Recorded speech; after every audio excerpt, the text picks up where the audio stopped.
What is up, guys? Marcellus Williams, aka TheSwolefessor, here to educate you on health, fitness, social well-being. Before we kind of get into this video, guys, just want to let you guys know that I will be at the Arnold Expo this upcoming weekend in Columbus, Ohio. I'll be getting down there Thursday, and I will be there for the entire event. It occurred to me that I announced this on my Instagram about a month ago, but never actually let you guys on the YouTube channel know. So there's your announcement. So looking forward to meeting who all's going to be there. If you guys show up, and if you see me, you know me, you recognize me, come say what's up. Let's have a discussion. It's going to be a good time. Anyway, this is a physique update, guys, from this past Saturday. Everything you guys are going to see in this video is from this past Saturday, my SBD intensity day. This particular morning, I woke up at 165 pounds and just decided, you know what, haven't done a physique update in a while. Let me show you everybody kind of like what I'm looking like as of right now, as well as use this as an example to kind of explain to you guys like the difference between building up a physique as far as like building up certain muscle groups versus maintaining them, which I'll be talking to you guys more about in the actual video itself. But yeah, as always, I did this the same way that I do most, like, my other two physique updates that I've done on this channel, as far as like, it's not great lighting, it's not bad lighting, my posing is garbage as always because I'm not a bodybuilder, but just want to be transparent, show you guys what I'm working with. So anyway, enjoy the rest of the video. All right, guys, so hope you enjoyed that little physique update, or if you did, I mean, that's cool too. I mean, I was even feeling hyped doing it, so just one of those things, man, where like, y'all know when you have those moments where like you're feeling yourself and you want your shirt off and like you want to kind of show off a little bit. That wasn't it this morning, but that's also why I figured it'd be a good time to do it, just so you know, like full transparency and all that good stuff. I know I haven't done one like in a long while. In fact, I'm pretty sure that's only like the second, or no, like it's like the third one I've done in my entire time on YouTube. But I'm actually like really happy with my physique is currently. Obviously, like it's not the leanest that I've been since you guys have seen me, just because I've actually put on some weight, put on some size. But it's definitely like the happiest I've been with my physique. Like I said, I'm going for that whole like aesthetic type look, you know what I mean? So I'm really good with that, and more importantly, I just feel better. And I'm also really just happy with like the progression of that lower body, progression of the legs. You guys know, long femur gain, putting muscle on the legs is like a little bit difficult, but with the way like things have been going with squat, I just been feeling really good. But more importantly, want to kind of talk to you guys briefly. This is where we kind of make this whole thing go from being about me to being more informative. Just give you guys some updates with my stats. One, a lot of you have been asking like, hey, what are your stats? And I haven't been able to answer because I haven't checked them in a long while. But I'm just gonna be giving you guys the updates of like where my measurements were at like the beginning of 2018, end of 2017, and like where they're at right now. So some of these, I don't even know why I took some of these measurements, because I didn't do muscle mass, but like, okay, like my wrist, 7 inches, wrist is still 7 inches. Forearms flexed were 13 inches, back at the end of 2017, beginning of 2018, and now they're still 13 inches now. Biceps flexed were 16 inches then, they're 16 inches now. Neck, 15 inches then, 15 inches now. Shoulders were 46.25 inches then, now it's 47 inches now. Chest was 40 inches then, now it's 42 inches now. Waist was 29 inches then, still 29 inches now. Hips were 35 inches then, 36 inches now. Thighs, like biggest part of my quad, were 22 inches then, 23 inches now.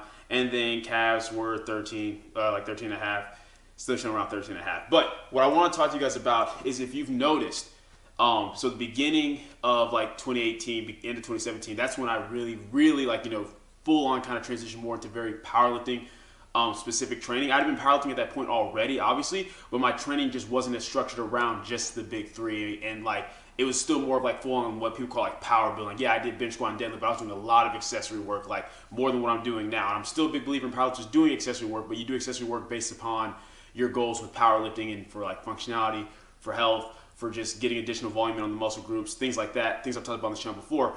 But you guys already know, back then I was doing things like, a lot of overhead pressing and weighted pull-ups, weighted dips, different variations of rows. I was hitting like way more isolation movements at the time, like, tricep extensions, curls, which I'm still, like, I'm hitting that stuff now. But you guys know, like, for example, I haven't done weighted dips since I started working under Brendan at the beginning of 2018, just because doing that takes a lot away from my bench press. Weighted pull-ups, I've done those maybe like twice on a, like, as far as like having like a couple of like macro cycles for like, 2 to 3 blocks at a time, like twice in my entire time under Brendan, just because once again, weighted pull-ups can be very fatiguing, not just on the back itself, but just on the connective tissues. neural fatigue, so that's kind of taken away from the big three as well. And in terms of things like, you know, curls, tricep press downs, all that stuff, I don't do those anywhere near as frequently as what I used to. Like at this point, I don't do any direct tricep work just because I'm benching every single session, so there's not really a need to. And if I did, it would probably just be like some overhead extensions just to like work the long head or get the long head a little bit more love, since it doesn't get quite as much attention when you're doing your horizontal pressing. You can't isolate the head of a muscle group if you're working the tricep, working all of it, but obviously like the long head just gets a little bit more stimulation, activation, whatever word you like to use when you do more like overhead extensions or like vertical pressing. But I'm just not doing any direct tricep work. I'm only hitting my biceps like directly like once a week. And you guys know I'm not doing any weighted pulls right now, so like most of my bicep and my back work comes from things like, you know, like lat pull downs, rows, things that single arm cable rows, things of that nature. I'm not doing a whole lot of like heavy barbell or weighted pull up work or anything like that. And yet, despite that, like my biceps have stayed the same size, right? And I know that the big part of that is because the point I'm trying to get at is that you guys have to understand building muscle is a lot harder than maintaining it. It takes a lot of time and, you know, progressing on your, you know, your big movements and a lot of like direct work on muscle groups and just focusing on getting stronger, more sets, more reps, more weight, all of that to get your muscles to a certain size based upon your genetic potential. But maintaining that is a lot easier. Like the fact that I'm not doing curls as often, the fact that I'm not doing heavy weighted pulls or really heavy barbell rows like as frequently as what I was. I kind of cycle those movements in and out, yet my my arms have not lost any size at all whatsoever. Forearms haven't lost any size or anything like that at all whatsoever. Now, the thing is, the things that have clearly seen growth are like my chest went from like, you know, like 40 inches to 42 inches. My legs went from 22 to 23, and that makes sense, right? Because what have I really been focusing on? Like I'm getting stronger on the bench press, doing way more bench volume than what I ever have. Like not even just now with benching 5 times a week, but since starting under Brendan. And when it comes like to the bench, the squat, the deadlift, that's the most volume I've done on those movements ever. So it makes sense, you know, that that my chest has grown from like just the amount of bench volume makes, and plus just genetically speaking, like chest is an easier muscle group for me to grow anyway. And then for my legs, even though it's like a harder muscle group to grow, and not so much that it's hard to grow, but like it's hard to really see the difference in my legs over short periods of time because I have longer femurs. But to have a whole inch added to them and see the difference in my legs, that's because like the amount of squatting and deadlifting I'm doing. Like look at like what if you go back and look at what I was squatting, you know, at the beginning of 2018 in terms of like what I was hitting for rep work compared to what I'm hitting now, it makes sense, right? Because I've been getting a lot of progress on those big movements. So basically the movements that involve muscle groups that I've really been progressing hard on, those have actually still seen some growth. And things where I haven't been focusing on them as much, even though I haven't seen like so much growth in them, they've still been, you know, like maintained and, or even like increased a little bit as far as like, you know, I'm not doing a whole lot of direct shoulder work, but, you know, with benching and still like keeping my back manageable, and maybe even having those periods of times where I was pushing back volume a little bit more with like pin lay rows and weighted pull-ups under Brendan, you know, for the fact that around my shoulders has gone up about an inch as well. So just wanted to kind of explain that to you guys, that like, you know, you can't, like I said before, you can't have it all. You have to focus on what you want to get better at specifically, but that's okay. You can still do enough of the other stuff to kind of maintain where you want to be without worrying about like, oh, but if I just focus on this, am I going to lose all my gains in this area, or am I going to lose all my strength in this area? You can still do enough to kind of maintain. But anyway, that was much longer than what it needs to be. But about to head to the gym. It is my SBD intensity day. As I told you guys in my last video, we were transitioning on this day from like doubles to singles. We're already doing singles on deadlifts, but now on the bench and the squat, we're doing singles. So I have singles at RP7 for my top set on all 3 today, and then my usual back down work. Good news is, I thought my belt was going to come in yesterday, which was Friday, but it did come in this morning, Saturday. So I got my A7 Pioneer belt, going to get that opened up, and I'll show you guys that when we actually get to the gym. And I'm just excited because now I can make sure my deadlifts still stay crispy. And I'll kind of go over like the differences once again, like between the belt that I'm using for deadlifts, which is going to be this new one, versus like my Inzer Forever lower belt that I'll be using on the squats. But anyway, enough talking. Let's head to the gym.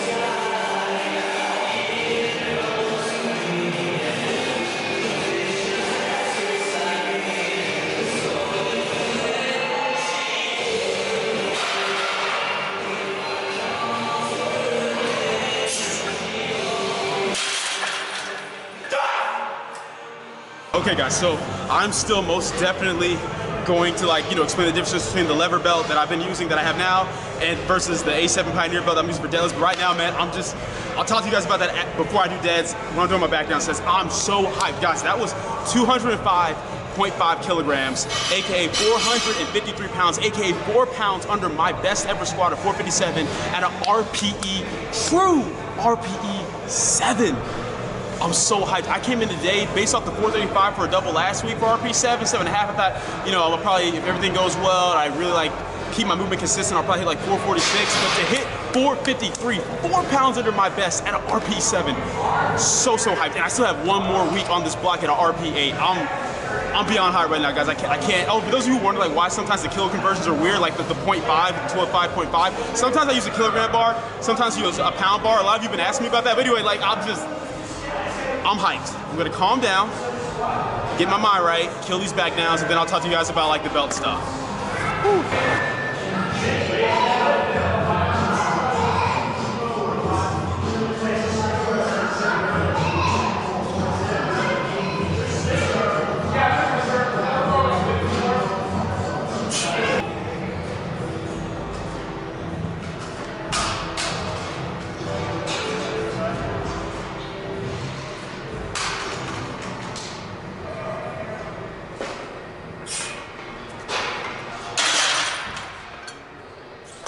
All right, guys, so back downs felt amazing as well.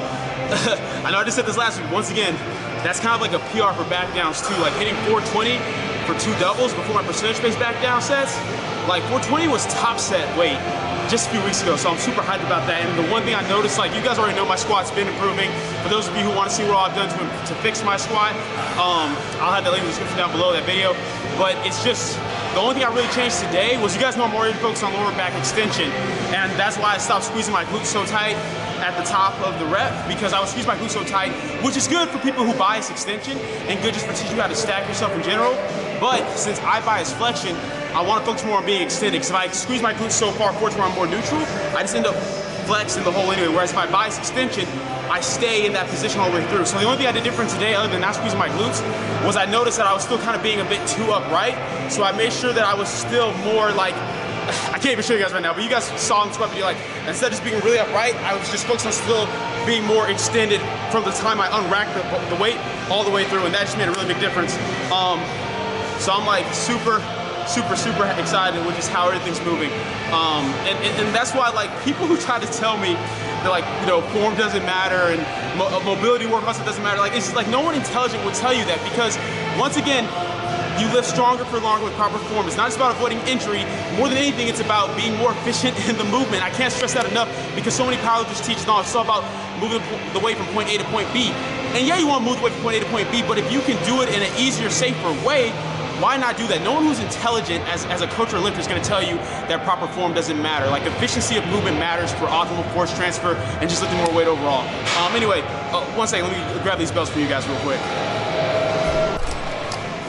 All right, so the belt you guys see me squatting all the time, you saw me squatting, is my Forever Inzer Lever belt. This is a 13mm belt in terms of thickness. You can tell that it's much thicker than my new belt, the A7 Pioneer belt. And this belt is great for my squats. And it used to be great for my deadlifts too, but I've had this belt for 3 years, so obviously body composition's changed a little bit over time. With the squats, it's great because I want the belt as tight as possible to keep me as rigid as possible in that upright position. So it works great for that. But with deadlifts, due to just how tight it is and how thick it is, it just, like I explained in my last video, it kind of it folds me over more. Since I already bias flexion, and in order for me to get in a really neutral position, not wearing a belt at all is a lot better for me.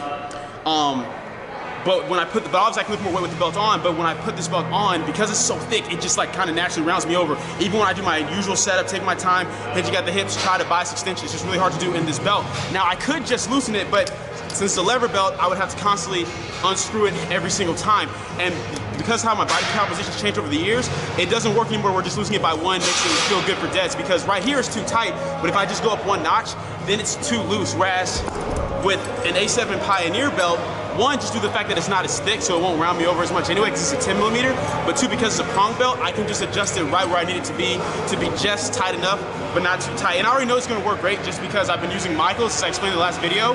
The only difference was Michaels with 13 millimeters, so this is 10 millimeters, so I'm hoping to get an even better position with this. But yeah, that's pretty much the main difference. So let's get to deadlifts.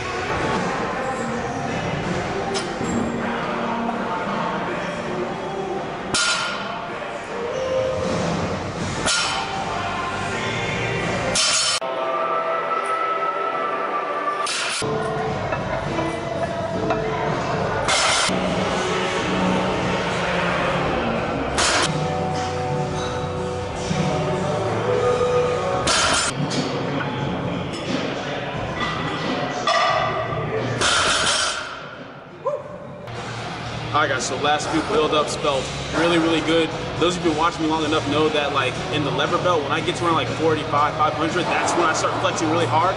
So the fact that I'm maintaining such a good position in the 500s is awesome. Now, what I just gotta make sure I'm doing is not getting so overly focused on position to where I'm not being aggressive enough for like, you know, getting the slack out of the bar and driving up and actually like moving weight. Even though it's RP7, it's still a top set, so to keep it true, I gotta make sure that I'm not moving efficiently, not just as far as positioning, but as far as like intent, getting tight and driving up, not so focused on my position to where I'm being hesitant, because there is a difference. Plus, knowing that like because I have such better movement patterns in my squat now, where I'm not getting rounded over, that helps me with staying in better position with my deadlift too. Because if I'm constantly biasing flexion in my squat, then how much more is it gonna make me bias in my deadlift as well? But since I'm doing really good with staying extended, everything's feeling good. So I'm gonna go with 523 or 524, whatever this is, with the pound bar and the kilo plates for my top set at 7, and then just call it there. Like even if this actually ends up moving way better than the previous set, I'm gonna just call it there, be smart, because I think that's more than enough progression from last week.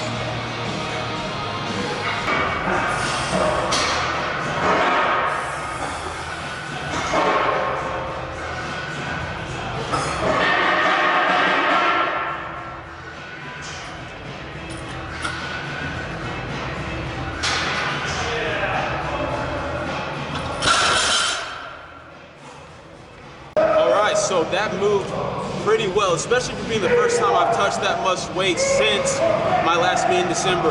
Obviously, like, as I've explained to you guys before, especially with conventional, the more you have to get to that position over and over, the harder it is to like remain in that neutral position, especially for me due to like my limb length, how my hips insert, and just naturally wanting to bias flex a little bit more. It gets harder, especially with heavy loads. But even with that being said, that's probably like the best I've maintained the position with that much weight, and it felt really good. Definitely felt true to the 7 for like what my singles on deadlifts feel like. So then I got this back down work, knockout bench, say what I got to say to you guys at the end, and then that's gonna be it.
Alright guys, so I after the workout went to actually get a pedicure with Amber because I promised her I would. I always tell her that I will. I never do, so did that. And I ain't gonna lie, it felt pretty good. It felt pretty nice. But anyway, after that we got back home, ate, and then I passed out. So forgot to close out this video. As you guys know, I tend to sometimes do when it comes to like the more quote-unquote vlog videos, or like training videos. But anyway, today was awesome, man. Like with the deadlift, definitely was a little bit overshot, and that wasn't so much due to like picking a bad number so much as having to remember that my conventional deadlift is kind of like, it's like a bi-weekly lift. Like if I'm peaking it, it kind of seems like it kind of just, you know, I can push the lows a little bit from week to week, but generally the off season is kind of like a bi-weekly lift. Like I'll have a really good week, and I have to kind of scale it back the following week, and then push it more the next week. So that was definitely like, you know, my tops is supposed to be a 7. It's definitely close to like a 7.5, 8. But all good. It wasn't so overshot to where I think I'm gonna deal with any, you know, like detriment for the rest of the training week, especially since most of the stuff is tapered off this week anyway.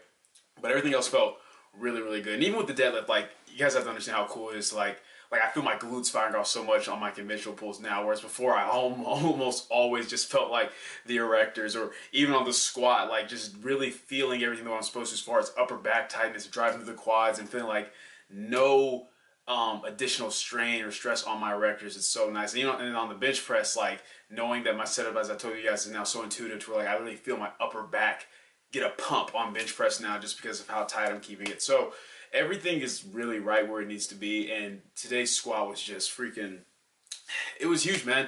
And I'm excited. It's cool because you guys know, or you kind of know, like last year was rough for me training wise because of a bunch of outside things outside of training that were hitting me and affecting me both, you know, physically and mentally. I kind of went into a little bit of details on here, not too much, because once again, keep the content focused on the content and not get too deep into my personal life. But it was rough, man. Last year I had a lot of highs and lows, and those lows really tried to bring me down, but stuck with it and overcame. And then just in general, man, like overcoming things like, oh, I'm not built, quote unquote, as a great powerlifting is what I want to be, and realizing, oh, maybe I won't get quite where I want to be as far as competitiveness because of my genetic potential, all this and that and the third. But at the end of the day, like, I'm doing what I can do to be the best me I can be, and that's really what it's all about. That's what powerlifting, that's what fitness, that's what life is all about, man. Like, I've been talking about that on my Instagram a lot lately. Even just had a post about that yesterday, about the importance of knowing, hey, you have no control over the hand that you're dealt in life. It does not matter who you are or where you're from. It doesn't matter if someone's doing better than you,